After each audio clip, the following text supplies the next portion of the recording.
Paix et joie, très chers frères et sœurs en Jésus-Christ de Nazareth. C'est votre serviteur, votre ami, pour ceux qui ne me connaissent pas, Emmanuel, le serviteur des serviteurs de notre Seigneur Jésus-Christ de Nazareth. Comme je vous l'avais promis la dernière fois, aujourd'hui, nous venons encore vers vous pour parler des 3 œuvres de puissance que notre Seigneur Jésus-Christ de Nazareth a eu à opérer dans notre vie par sa passion. De 3 œuvres, ces 3 œuvres de puissance que le Seigneur Jésus-Christ nous a accordées par sa passion. Alléluia. Donc frères et sœurs, nous vous donnons déjà la paix de notre Seigneur Jésus-Christ de Nazareth, où que vous soyez, dans le nom de Jésus. Demeurez bénis et à vos Bibles et à votre méditation. Comme je vous l'avais promis la dernière fois, nous allons partager sur 1 Corinthiens, chapitre 15, verset 1 au verset 5. Alléluia. Et nous allons voir les 3 œuvres de puissance que notre Seigneur Jésus-Christ a eu à nous accorder, dont nous devons nous approprier pour être sauvés, comme nous le dit la parole. Oui, mon frère, ma soeur, il y a 3 œuvres de puissance que le Seigneur Jésus-Christ a eu à t'accorder. 3 œuvres de puissance qui cherchent à s'opérer dans ta vie pour que tu puisses être sauvé. La parole nous dit, frères et sœurs, que si tu expérimentes cela, si tu crois en cela, si tu pratiques cela, tu seras sauvé. Alléluia. Donc nous allons écouter cette parole qui se trouve dans 1 Corinthiens, chapitre 15, verset 1 au verset 4. La parole nous dit, dans 1 Corinthiens, chapitre 15, verset 1 jusqu'au verset 5.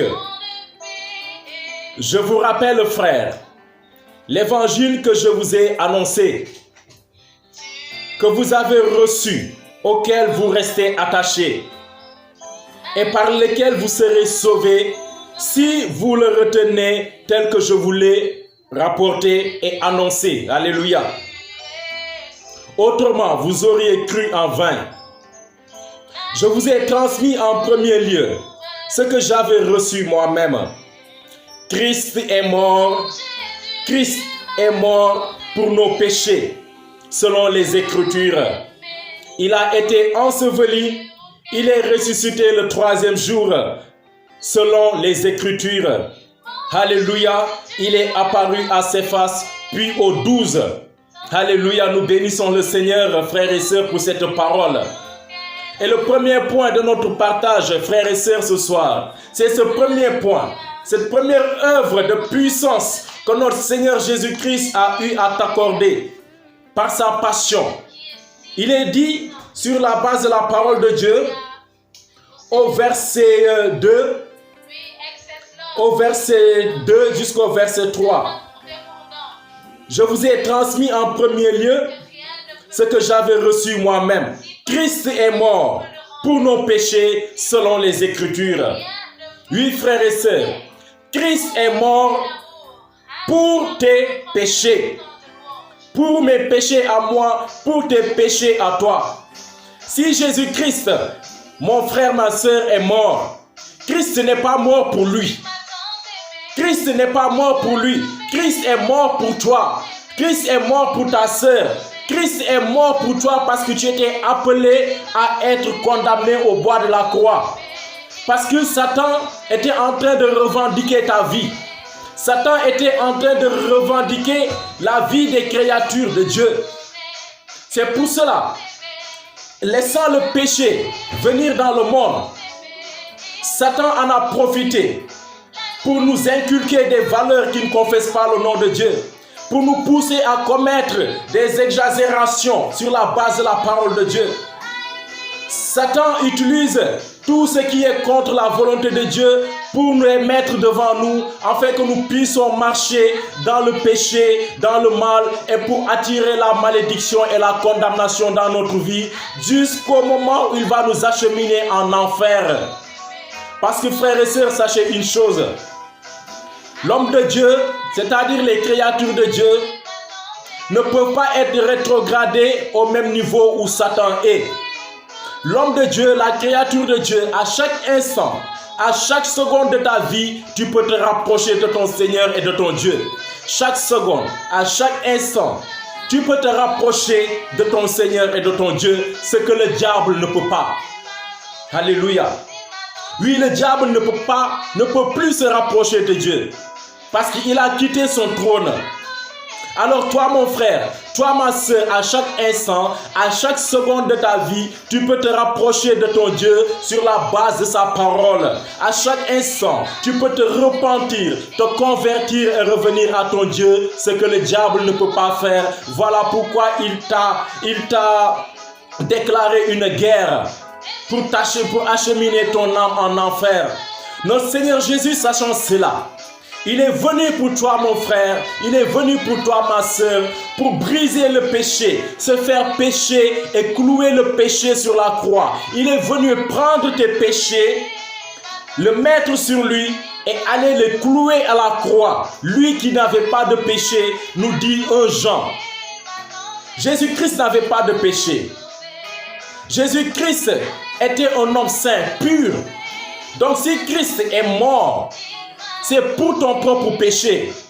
Si Christ est mort, c'est pour toi mon frère, ma soeur. C'est pour nous faire mourir la chair. Si Christ est mort, c'est pour tuer le péché dans ta vie. Pour que ce péché n'ait plus ce venin, pour te détruire, pour te déconnecter de ta relation avec Dieu. Voilà pourquoi Jésus est venu pour mettre fin à ce venin que ce serpent avait inoculé à travers ta vie, à travers Adam et Ève, à travers tes parents et à travers tes propres péchés.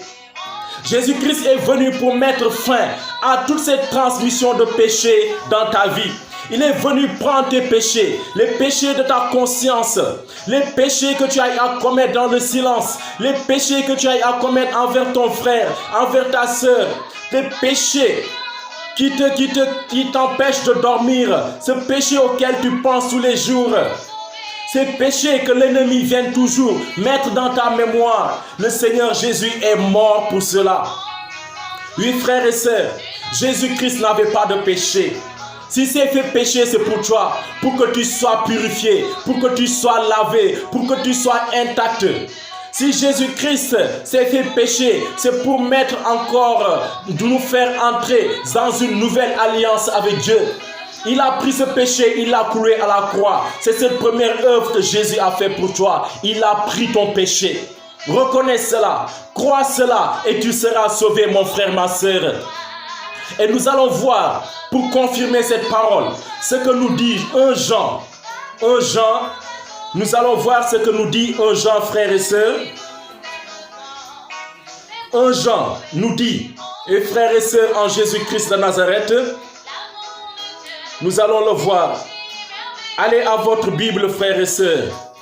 Ce soir, vous allez connaître, mon frère, ma sœur, ce que le Seigneur a eu à faire dans ta vie. Ce que notre Seigneur Jésus-Christ a eu à faire des œuvres grandioses dans ta vie, mon frère, ma sœur. Oui, frère, ce soir, tu vas entrer dans ta révélation. Tu vas entrer dans la révélation des enfants de Dieu, de ce que Dieu a fait pour toi, dans son amour, dans sa compassion, dans sa miséricorde pour toi. Oui, Dieu t'a béni. Dieu t'aime, mon frère, ma soeur. Dieu t'a élevé. Dieu a détruit ce péché dans le corps de Jésus-Christ de Nazareth. Et il l'a élevé. Il l'a élevé pour que toi tu sois élevé, mon frère, ma soeur. Dis Alléluia avec moi. Dis Alléluia, mon frère, ma soeur. Dieu l'a élevé pour que tu sois élevé toi aussi. Oui, frère, nous allons voir ce que le sang, la passion de Christ a eu à faire dans ta vie. Nous allons entrer dans cette révélation ce soir, afin que tu ne laisses plus le péché dominer sur ta vie, afin que personne maintenant ne te mette de la peine, car Jésus-Christ est mort pour toi. Oui, Jésus est mort pour toi, mon frère. Jésus-Christ est mort pour toi. Jésus est mort pour toi. Christ est mort pour ta famille, tes frères et tes sœurs. Alors ne laisse plus le péché dominer sur ta conscience, car le péché en fait a été détruit. La puissance du péché a été détruite dans ta vie, mon frère, ma sœur. Alors sois rassuré. Dans 1 Jean, chapitre 3, verset 5. 1 Jean, chapitre 3, verset 5. 1 Jean, chapitre 3, verset 5 nous dit: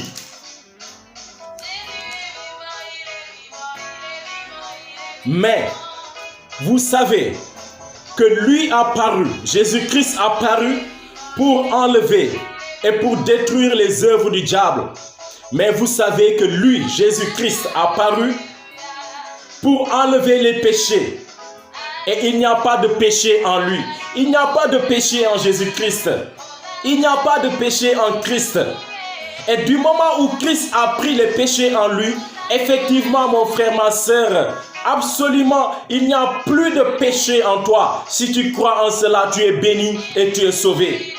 Christ qui était sans péché, nous dit 1 Jean au verset 5. 1 Jean, chapitre 3, verset 5. Christ est paru pour enlever nos péchés, lui qui n'avait pas de péché.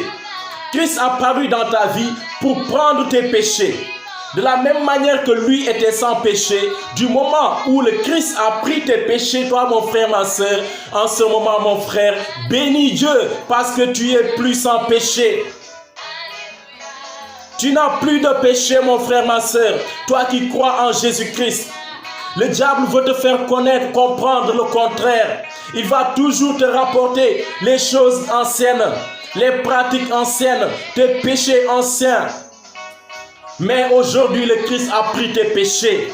Tu es sans péché, mon frère, ma soeur. Et ça, c'est la réalité. Ça, c'est la vérité.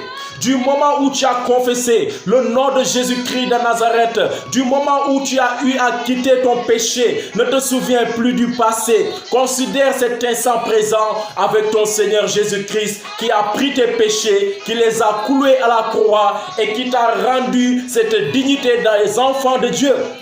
Alléluia. Ça, c'est cette œuvre première, mon frère, ma soeur, que Christ a fait pour toi. Il a pris tes péchés. Lui qui était sans péché. Il a pris tes péchés pour que toi, tu sois maintenant sans péché. Alléluia, alléluia, alléluia. Alors, c'est sur la base de cette parole où nous allons prier, bénir le nom du Seigneur Jésus-Christ. Oh Jésus, je veux te bénir. Je veux te glorifier, Seigneur Jésus-Christ. Je veux te dire merci, Jésus, de ce que tu m'as redonné. Cette identité d'enfant de Dieu. Seigneur Jésus, je te bénis, je te dis merci de ce que tu t'es fait pécher pour moi, de ce que tu as pris mes péchés, de ce que Jésus-Christ, tu m'as revêtu, de ton esprit de paix, de ce que tu m'as rendu cette alliance nouvelle avec Dieu, mon Père. Seigneur Jésus, je te dis merci de ce que tu as brisé la puissance du péché, Jésus, dans ma vie. Seigneur Jésus, je te dis merci de ce que ce matin, de ce que ce soir, le péché n'a plus d'emprise dans ma vie, ni dans ma famille, ni dans mon corps, ni dans mon âme, ni dans mon esprit. Oh Jésus, je te dis merci de m'avoir donné cette révélation que je suis sans péché, puisque Jésus, tu es venu pour moi, tu as pris mes péchés. Quelle que soit son noirceur, quelle que soit la noirceur du péché, Jésus, tu l'as cloué. Tu m'as redonné cette blancheur. Tu m'as redonné cette blancheur et tu m'as revêtu de cet habit des enfants de Dieu. Oh Jésus, je veux te bénir, te glorifier, te magnifier, t'exalter, oh mon Seigneur Jésus-Christ de Nazareth. Sois béni, Seigneur Jésus. Sois béni, Seigneur Jésus. Sois béni, Seigneur Jésus. Bénis mon frère, ma soeur, le nom de Jésus-Christ qui a pris tes péchés, qui t'a redonné cette dimension d'enfant de Dieu, qui t'a repositionné dans une nouvelle alliance avec ton Dieu. Sois béni mon frère, sois béni ma soeur. Si tu connais cela mon frère, ma soeur, tu es sauvé. Tu es sans péché, car Christ a pris tes péchés, il les a cloués à la croix. Cela ne veut pas aller sans dire que tu vas continuer de commettre des péchés, c'est pourquoi Jésus-Christ était mort. Si Christ est mort pour tes péchés, cela veut dire que toi, tu es né en Jésus-Christ et que tu es en Jésus-Christ avec Jésus-Christ. Tu ne peux plus commettre de péché. Tu ne peux plus commettre de péché. Tu ne peux plus retourner dans les choses anciennes pour lesquelles Jésus-Christ est mort pour toi. Voilà pourquoi le péché n'a plus d'emprise dans ta vie, mon frère, ma soeur. Alléluia. Ça, c'est la première des choses dont je voudrais partager avec vous. Christ est mort pour tes péchés. Lui qui était sans péché, il est venu prendre tes péchés et les a coulés à la croix pour te redonner cette dimension d'enfant de Dieu, cette sainteté, cette pureté et te faire entrer dans cette alliance avec ton Dieu. Alléluia. Et demain, nous allons revenir pour parler de la deuxième chose que Christ a fait pour toi lorsqu'il est sorti du tombeau. Alléluia. Que Dieu te bénisse. Que Dieu te bénisse, mon frère. Que Dieu te donne la révélation de qui tu es. Jésus-Christ t'aime. Ton Dieu t'aime. Alléluia. Alléluia. Alléluia. Toute la gloire à notre Père. Toute la gloire à notre Seigneur Jésus-Christ qui nous a fait sortir des ténèbres vers son admirable lumière. Gloire au Saint-Esprit qui nous donne la claire vision et la révélation de qui nous sommes en Jésus-Christ de Nazareth. Demeurez bénis au nom du Père, du Fils et du Saint-Esprit. Amen.